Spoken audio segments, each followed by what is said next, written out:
So on this third Sunday of Advent, the gospel message concludes with John the Baptist saying, he preached good news. He preached good news. Well, today is also the feast day of Our Lady of Guadalupe. And the message of Our Lady of Guadalupe is the same message. Preach the good news.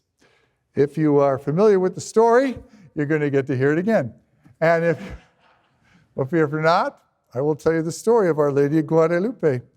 This takes place in the 1500s, almost 500 years ago, roughly.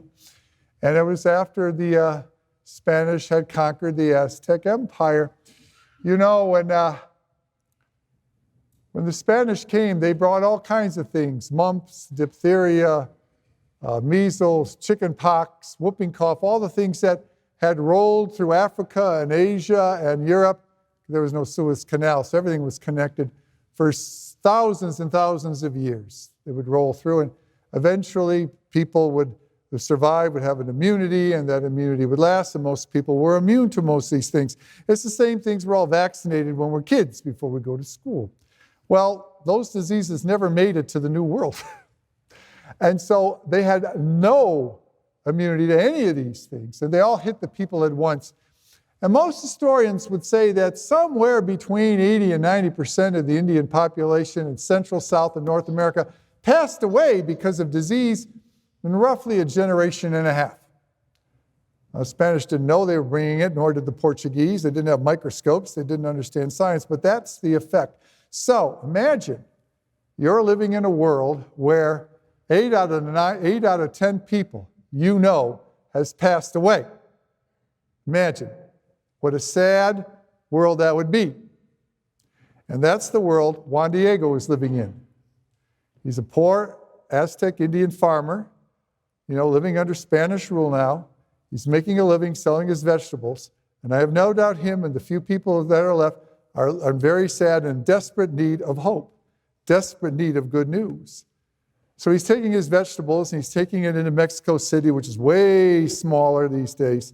And it has a wall around it because the Indians that were left, were engaged in a guerrilla war against the Spanish. So, of course, the bishop's not going to leave the city or anything like that. Well, he goes into the city. As he's going to the city, he passes a hill. And the hill is called Tepeyac. The Aztec people named their hills. And on this hill, as he passes, the Virgin Mary appears to him. And the Virgin Mary says to Juan Diego, go into the city and tell the bishop that the people out here are hurting, the people out here are suffering, they need the gospel, they need to be baptized, they need to hear good news. Okay, Juan Diego says, I'll do it. Goes into town, sells his vegetables, goes to the bishop's house, knocks on the door, porter opens the door, there's this little raggedy Indian standing there and looks and says, I want to see the bishop. Porter slams the door in his face. Boom. That's it. Well, Juan Diego shrugs his shoulders, probably thinking, I shouldn't have expected anything else. Walks out the city. He's walking on home. Gets to the hill of Tepeyac. The Virgin Mary appears. Says to Juan Diego, how did it go? The Virgin Mary probably knew how it went, but Juan Diego says, well, I got there and I couldn't even get through the door. So the Virgin Mary smiled and says, I will give you a gift to give the bishop. And this way you'll be able to tell him the message that I want him to hear, to send priests out here and build a church and celebrate Mass and baptize and bring these people some hope, bring these people some good news. So she looks up into heaven and roses rain down. And that is why the Virgin of Guadalupe is always decorated with roses, because it was the roses that came down. And Juan Diego has this cloth over his shoulder, the serape. Today, when they wear it, it's decorative. But back then, it was your real blanket. It was the one blanket you owned. And you took it with you everywhere because it got cold. He could wrap himself up in it. He gathers up the roses, wraps it up in his blanket, carries it back to the city, gets to the door, knocks on the door. Porter opens the door and says, I have a gift for the bishop. So the porter says, okay, come on in. Comes in, looks at the bishop and says, the Virgin Mary appeared to me, O bishop, and has a command for you. that you're to send priests out of the city, build a church for the Indians out on the hill of Tepeyac, start baptizing people, start evangelizing people, start giving these people hope by giving them the good news of the gospel. And to prove to you, O Bishop, that the Virgin Mary sent me, she sent to you this gift. He unfurls his cloak, but the roses are gone.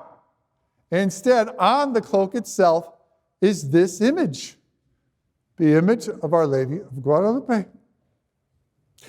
And you can go to Mexico City today and see that image. I've been there twice. The very original one that Juan Diego had hangs in the basilica.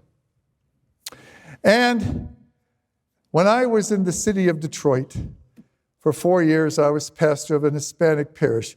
Back then, it was called Nuestra Señora de los Angeles, but today it's called Our Lady of Guadalupe. And I've also been in San Antone on the feast day of Guadalupe, and I've been in Mexico City on the feast day of Guadalupe. And what you do in those churches is you get up at 5 in the morning, and the churches are packed, standing room, and you serenade the Virgin Mary for 2 hours, accompanied by a mariachi band. Our contemporary choir is pretty good, so maybe there's a potential there, huh? You never know.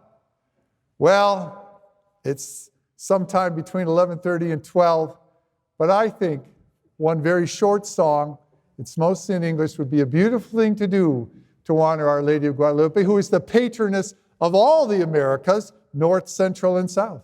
So I'd ask you to please kneel and join me in a song to Our Lady of Guadalupe.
Lord.